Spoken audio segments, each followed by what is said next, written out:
and welcome to another video where today I'll be showing you how to reconcile the receivables ledger to the receivables ledger control. Let's start off then by addressing what the receivables ledger is and what the receivables ledger control is. So the receivables ledger is its own ledger, completely separate from the nominal ledger. Imagine in a manual bookkeeping scenario, it would have its own book, or in a digital bookkeeping system, it would have its own area within the system. And within there, it contains a list of all the customers of the business and shows how much each individual customer owes them. Now, these balances are going to go up and down. If you were to sell goods or services to one of the customers, the business would invoice them, and that would increase the amount of money that the customer owed. When a customer paid, that would then reduce the amount of money owed. All of this information can be found within the receivables ledger on an individual customer basis. Now, I've said that this is separate from the nominal ledger. The only problem is that when a business produces a trial balance or prepares its financial statements, all the information is taken from the nominal ledger. Now, the business can't just ignore all these amounts owed from customers because these represent an asset to the business, because it's money owed. So it needs a way of showing or representing the total amount of money owed from customers. And this is where the receivables ledger control comes in. See, what this account does is represent the total amount owed from all customers in the nominal ledger. So if we were to look at the receivables ledger control account in the nominal ledger, it wouldn't show what was owed from each specific customer. It would only show the total amount owed from all customers. Now, what that does mean is that if we were to go to our receivables ledger and add up all the balances owed from every customer, then the total amount should equal the exact same balance as what's on the receivables ledger control account within the nominal ledger, because the two should mirror each other. However, what happens if they don't? Well, simply put, there is an error within the transactions or bookkeeping entries. Now, it will be your job within the examination process to identify what could have caused it. You'll often be given 4 possible reasons, and you need to identify which one out of those 4 could have caused the difference between the receivables ledger balances and the receivables ledger control. So one of the things that can make identifying the cause difficult is that we don't know whether the mistake is in the receivables ledger or within the receivables ledger control account. Let's take a look at an example and see how to approach it.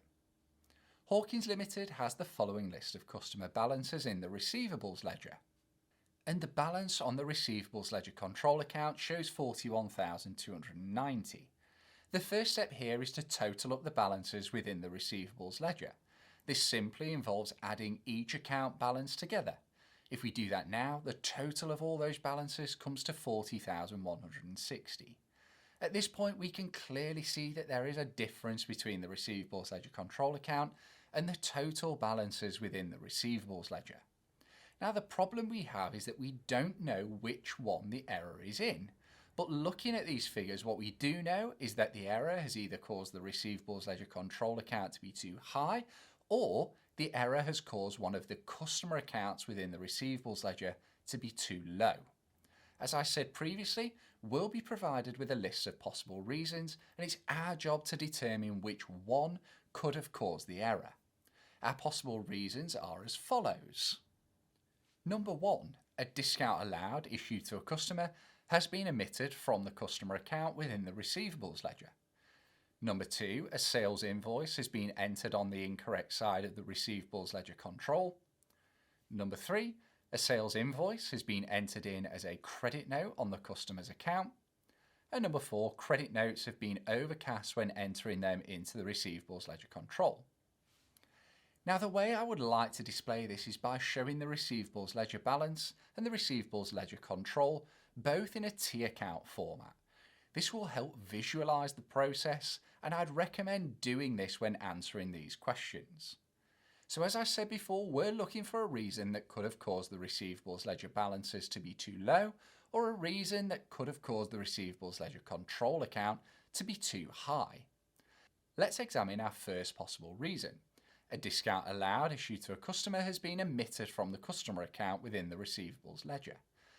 Now, if a discount allowed has been omitted from a customer account, this means that it hasn't been entered yet, effectively meaning that it's been missed.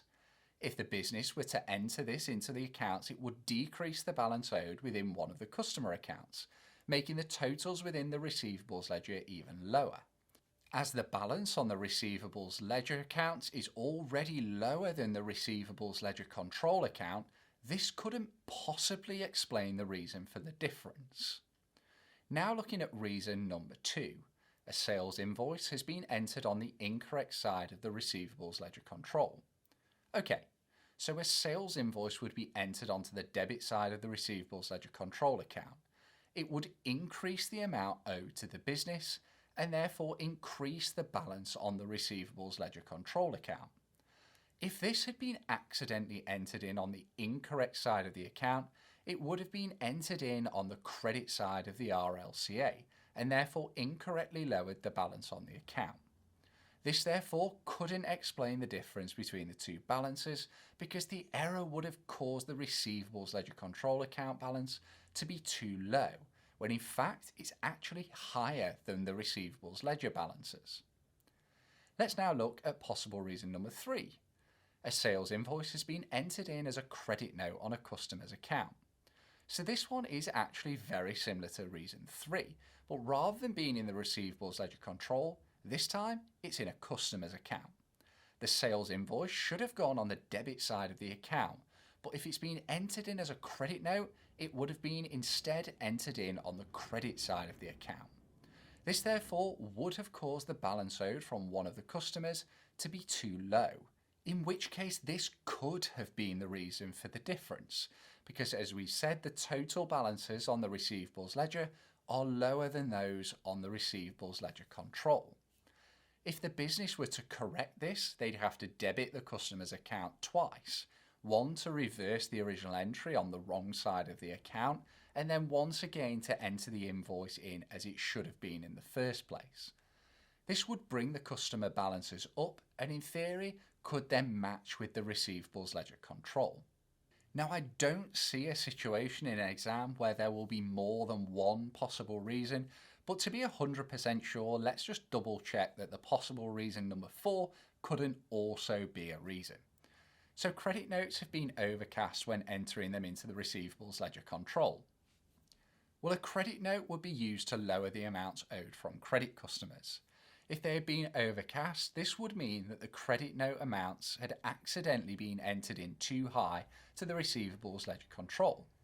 This would have caused the balance on the receivables ledger control account to be too low. We know this therefore must be incorrect because the balance on the receivables ledger control is higher than the receivables ledger balances. To recap how I'd approach these questions then. Step 1, add up the balances on the customer accounts within the receivables ledger. Step 2, draw up 2 T accounts, one with the balances of the receivables ledger control and one with the balance of all the receivables ledger balances add together from step 1. This just helps to visualize which one is higher and which one is lower. Step 3, set out what you're looking for. To do this, identify which balance is higher and which is lower.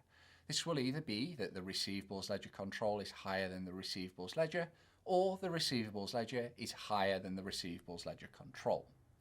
With this done, I would note down what you're looking for from the potential errors.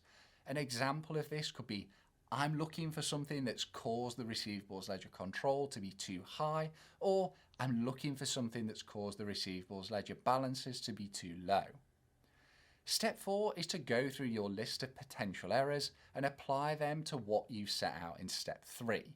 See which one could have caused one of the balances to be too high or too low in line with the question. And that wraps up this video on reconciling the receivables ledger to the receivables ledger control account. I hope you found it useful, and remember, if you have, to hit that like button and subscribe to the channel for more accounting videos. Thanks again for watching. I'll catch you in the next one.